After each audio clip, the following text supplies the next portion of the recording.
I'm just going to give you some painting tips for today. So the first tip we have is for when you are mixing your paint.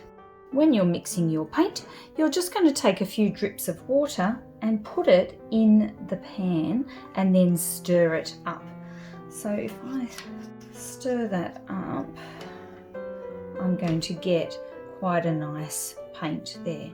Okay, now if I don't put enough water and my brush is too dry and I stir it up, my paint, okay, I'm going to get this kind of rough effect and it's going to dry out quite quickly here. Okay, so you want to take a few drips, put it in the pan, a few drips of water, stir it well, and then you get a really nice paint. The more water you have, the lighter it will be. The less water, the darker it will be. The next tip that I have for you is about brush care. So how to look after your paintbrushes. When you're making your paint, you're always stirring, not scrubbing. Okay, so this is a stirring motion. Okay, a stirring motion. And when I'm applying it, I'm smoothly pulling that brush across. I'm not scrubbing. So this is what happens if I'm scrubbing. This is what scrubbing would look like. Okay, and that's what scrubbing would look like on the paper. Have a look at the tip of that brush. It has been ruined because someone earlier had scrubbed and not stirred or swiped with the brush. Once the brush goes like that, we have to put it in the bin. It's no good anymore. Nice sweeping movements and stirring movements. The next tip is how to make your paint smooth and not rough. One thing that will make your paint rough is if you don't have enough water on it. So it will come out rough like this. One way to make that smooth is just by dipping your brush into some water and going over it.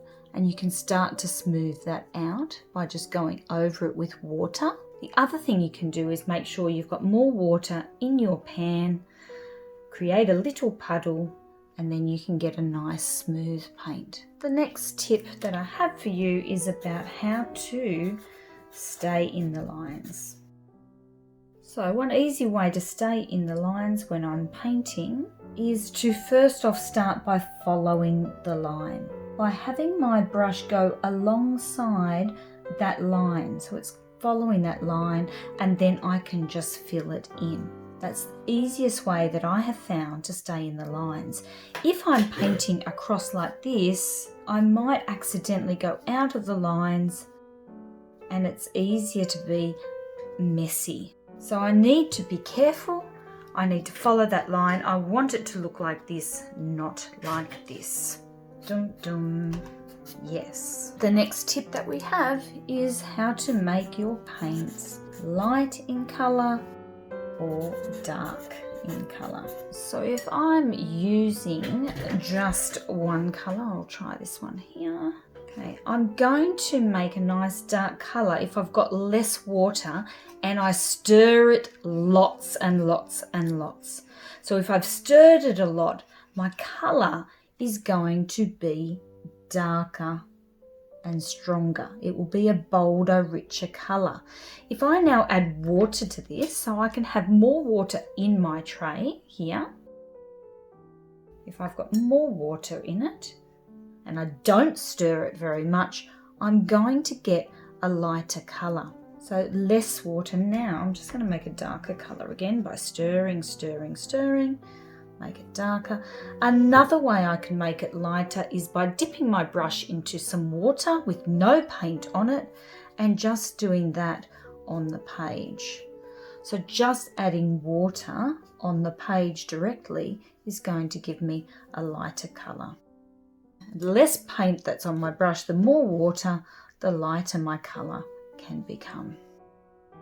So more water, lighter colour, less water, more stirring, and you get a darker colour. The last tip for today is about blending colours. The way you blend colours with watercolours is by letting them run into each other. So I'm going to choose two colours that will go well together. So I'm choosing a red, a bit of water, it's getting a bit too rough, a bit of water on my brush, and that water is going to help me blend. I'm going to make sure I clean my brush really well in between colours. And now I'm going to choose my yellow. It's going to blend when I let them overlap. So when my colours overlap each other, that's when they're going to blend. If I want to move to another colour now here, and where they overlap is where I'm blending my colours. So there are some painting tips and tricks for today.